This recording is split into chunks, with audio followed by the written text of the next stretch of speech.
Village के सबसे अमीर आदमी बनना चाहते थे। पाब्लो और ब्रूनो बहुत ही हार्ड वर्किंग और समझदार भी थे। उन्हें बस एक अपॉर्चुनिटी की तलाश थी और एक दिन उन्हें वो अपॉर्चुनिटी मिल भी गई।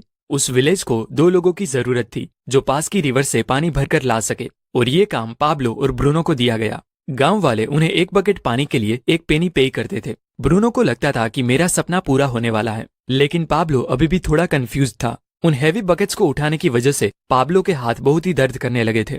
इसलिए पाब्लो पानी भरने के अलग अलग तरीके सोचने लगा और उसे एक बहुत ही अच्छा आइडिया आया और उसने ब्रूनो से कहा, भाई मेरे पास एक आइडिया है। ये हर रोज बकेट उठाने से अच्छा है हम रिवर से अपने गांव तक एक पाइपलाइन डाल दे, जिससे ये बकेट भरने की झंझट ही ना रहे। लेकिन ब्रूनो को इस आइडिया में कोई भी दिलचस्पी नहीं थी, क्योंकि उसे काम के इंस्टेंट पैसे जो मिलने लगे थे। इसीलिए उसने पाब्लो को इग्नोर किया और ज्यादा पैसे कमाने के लिए वो ज्यादा बकेट भरने लगा। लेकिन पाब्लो ने अपने प्लान पर धीरे धीरे वर्क करना स्टार्ट कर दिया। वो आधे दिन बकेट्स भरता और बाकी के टाइम पर पाइपलाइन बनाने का काम करता। उसे पता था कि ये काम बहुत ही मुश्किल होगा और ऐसा करने से उसकी इनकम भी कुछ टाइम के लिए बहुत कम हो जाएगी। वो ये भी जानता था कि पाइपलाइन बनाने में कम से कम 1-2 साल लग सकते हैं, लेकिन उसे अपने आइडिया पर पूरा भरोसा था। इसलिए उसने पाइपलाइन के लिए काम करना जारी रखा। कुछ महीने बाद ब्रूनो और गांव वालों ने उस पर हंसना शुरू किया, क्योंकि 1-2 महीने में कुछ खास काम हुआ नहीं था। इसलिए गांव वाले उसे पाब्लो दी पाइपलाइन मैन कहकर उसका मजाक उड़ाते थे।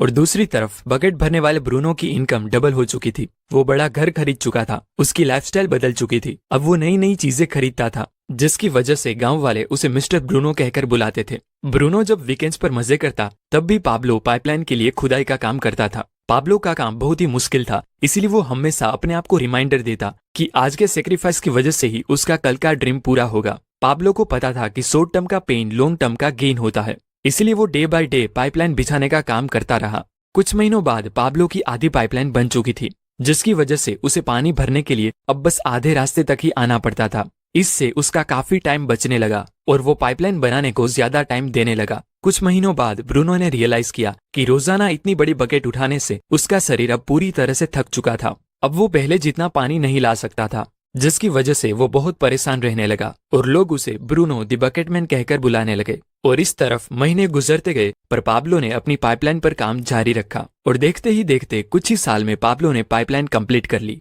अब वो बकेट उठाने की जगह पाइपलाइन से गांव वालों को 24/7 फ्रेश पानी देता था, जिससे पाब्लो पहले से बहुत ज्यादा कमाने लगा था। अब सिचुएशन ऐसी हो गई थी कि अगर पाब्लो काम नहीं भी करता, यानी अगर वो सो रहा हो, पार्टी कर रहा हो या कहीं घूम फिर रहा हो, तब भी वो कमाता था। दूसरी तरफ पाब्लो की पाइपलाइन की वजह से ब्रूनो द बकेटमैन बेरोजगार हो चुका था, क्योंकि गांव वालों को जब चाहे तब और जितना चाहे उतना पानी पाब्लो की पाइपलाइन से मिल जाता था। अब जरा रुकिए और सोचिए कि आप एक बकेट कैरियर है या एक पाइपलाइन बिल्डर। कि आपको पैसे कमाने के लिए ब्रूनो द बकेटमैन की तरह हर दिन काम पर जाना पड़ता है, या आप पाब्लो द पाइपलाइन मैन की तरह कुछ टाइम के लिए बहुत मेहनत से काम करना पसंद करोगे, जिससे जब आप सो रहे हो तब भी आपको पैसे मिलते रहे। इस बकेट कैरिंग वर्ल्ड में हमें यही सिखाया जाता है कि अगर आपको ज्यादा पैसे कमाने हैं तो आपको ज्यादा मेहनत करनी पड़ेगी, ज्यादा बकेट्स उठानी पड़ेगी, अपने टाइम को ज्यादा से ज्यादा ट्रेड करना होगा, जो सच नहीं है। ऑथर कहते हैं कि अगर आपको रिच दिखना है तो आपकी जितनी भी इनकम हो उसे खर्च कर दो और आप रिच इंसान दिखोगे। लेकिन अगर आप वेल्दी होकर फाइनेंशियल फ्रीडम पाना चाहते हो तो अपने पैसों को सेव करना स्टार्ट कर दो, क्योंकि वेल्थ वो पैसा होता है जो कभी स्पेंड नहीं किया जाता। आप किसी भी इंसान को देखकर ये नहीं बता सकते कि वो वेल्दी है या नहीं, क्योंकि वेल्थ हिडन होती है। हेल्थ और वेल्थ दुनिया की 2 ऐसी चीज है जिसमें आपकी दिलचस्पी हो या ना हो, वो आपकी लाइफ को इम्पैक्ट करते ही है। हेल्थ की बात करें तो आज मॉडर्न साइंस ने बहुत तरक्की की है। हमारे पास कई बीमारियों का इलाज है। साइंटिफिक स्टडीज से पता चलने लगा है कि ह्यूमन बॉडी वर्क कैसे करती है, ह्यूमन बॉडी के लिए क्या सही है क्या गलत। हेल्थ प्रॉब्लम्स के लिए हमारे पास डॉक्टर्स है, लेकिन वेल्थ प्रॉब्लम को लेकर किसकी एडवाइस लेनी चाहिए वो हमें नहीं पता। लोग ये भी नहीं जानते कि पैसा काम कैसे करता है। लोग आज भी इन्वेस्टिंग से डरते हैं और आज भी फाइनेंशियल लिटरेसी ना होने की वजह से लोग कर्जे में फंसते जाते हैं। आज के टाइम में नॉर्थ अमेरिकन बाकी सभी कंट्रीज के कंपैरिजन में सबसे ज्यादा काम करते हैं, इवन जापानीज लोगों से भी ज्यादा, लेकिन फिर भी उनका consumer debt all time high है। वहां ज्यादा पैसे कमाने के लिए लोग 2-2, 3-3 एक्स्ट्रा जॉब करते हैं। बट ऐसा क्यों? जब एक बकेटमैन बनना इतना ही खराब है तब भी क्यों ज्यादातर लोग इसी लाइफस्टाइल को फॉलो करते हैं? वेल, उसका आंसर हमारी अपब्रिंगिंग में है, क्योंकि सोसाइटी, टीचर या पूरा एजुकेशन सिस्टम हमें सिर्फ यही सिखाता है कि आपको एक ब्रूनो द बकेटमैन कैसे बनना है, एक सिक्योर जॉब कैसे लगानी है, लेकिन कोई भी आपको पाब्लो दी पाइपलाइन मैन की तरह सोचना नहीं सिखाता। आप सोच रहे होगे जिनकी हाई पेइंग जॉब होती है वो तो बाकियों से खुश रहते होंगे, बट ऑथर कहते हैं कि ये सिक्योर और ड्रीम जॉब सिर्फ एक इल्यूजन है। आपकी सैलरी चाहे कितनी भी ज्यादा क्यों ना हो, जब तक आपको पैसे कमाने के लिए अपना टाइम सेल करना पड़ेगा तब तक आप इस बकेट कैरिंग वर्ल्ड में ही फंसे रहोगे। डेरिल स्ट्रॉबेरी एक बहुत ही सक्सेसफुल बेसबॉल प्लेयर थे जो सिर्फ बेसबॉल खेलकर हर साल $5 मिलियन तक कमाते थे, और अलग अलग ब्रांड डील्स और पर्सनल ब्रांड से जनरेट होने वाली इनकम मिलाकर उन्होंने अपने 40th बर्थडे से पहले ही $100 मिलियन अर्न कर लिए थे। अब आप सोचेंगे कि इतने पैसे मिलने के बाद तो उन्हें कभी कोई फाइनेंशियल प्रॉब्लम नहीं आई होगी, लेकिन ऐसा नहीं था। स्ट्रॉबेरी को बेसबॉल से सस्पेंड करने के बाद उनके पास कोई इनकम सोर्स नहीं था, और कुछ टाइम बाद पता चला कि उनके पास अपनी वाइफ और 3 बच्चों को सपोर्ट करने तक की भी कोई सेविंग नहीं है। तो अब सवाल यह आता है कि उनके $100 मिलियन का हुआ क्या? उन्होंने वो खर्च कर दिए। महंगे घर, स्पोर्ट कार्स, लग्जरियस लाइफ और ड्रग्स अल्कोहल से उनकी सारी वेल्थ खत्म हो गई।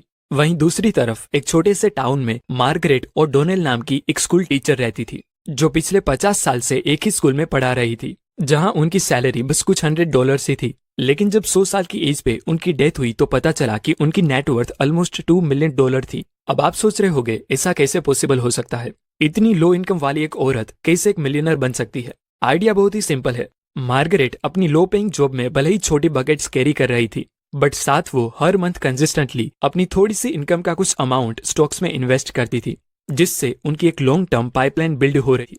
वहीं डेरिल स्ट्रॉबेरी ने बड़ी बड़ी बकेट्स कैरी करके मिलियंस ऑफ डॉलर में अर्न करने के बाद भी अपनी पाइपलाइन बिल्ड करने के बारे में कभी नहीं सोचा। लोगों की लाइफस्टाइल, उनकी इनकम, हेल्थ, एजुकेशन जैसी कई अलग अलग चीजों पर रिसर्च करने के बाद साइकोलॉजिस्ट को पता चला है कि सबसे ज्यादा खुश वो लोग थे जो अपनी लाइफ खुद कंट्रोल कर रहे थे। कहते हैं मनी डजंट बाय हैप्पीनेस, जो सच भी है कि आपकी खुशी पैसों पर डिपेंड नहीं करती पर उससे मिलने वाले फ्रीडम पर डिपेंड करती है। 1440 से पहले जितनी भी बुक्स लिखी जाती थी उन्हें हाथ से लिखा जाता था। 1 घंटे के रिजल्ट के लिए इंसानों को पूरे 1 घंटे के लिए काम करना पड़ता था और एक बुक को पब्लिश करने में सालों लग जाते थे। लेकिन फिर गुटेनबर्ग ने दुनिया का सबसे पहला प्रिंटिंग प्रेस बनाया और 100 घंटे का काम मशीन के लेवरेज से सिर्फ 1 घंटे में पूरा हो जाता था। इसी तरह कंपनीज के सीईओ अपने काम के लिए एम्प्लॉइज को हायर करके उनके टाइम का लेवरेज लेते हैं। मान लीजिए आपको एक रेस्टोरेंट ओपन करना है तो आप एक डिश वॉशर, वेटर और शेफ का काम अकेले नहीं कर सकते। आप एक टाइम पर एक ही काम कर सकते हो, लेकिन जब आप एम्प्लॉइज को हायर करते हो तब आप उनके टाइम का लेवरेज लेते हो, जिससे एक ही टाइम पर आपके कई सारे काम हो रहे होते हैं। और आज हमारे पास लेवरेजिंग का सबसे बेस्ट टूल है इंटरनेट। आज के टाइम पे पाइपलाइन बिल्ड करने के लिए आपको रिवर से पानी लाने की जरूरत नहीं है।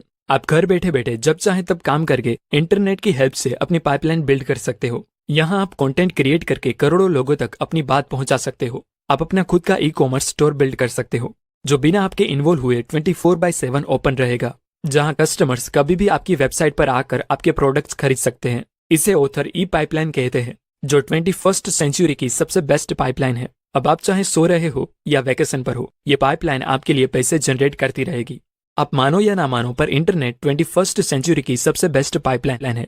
इसीलिए दोस्तों ये सारी बुक समरीज को मैंने आपके लिए ऑडियो में कन्वर्ट कर दिया है।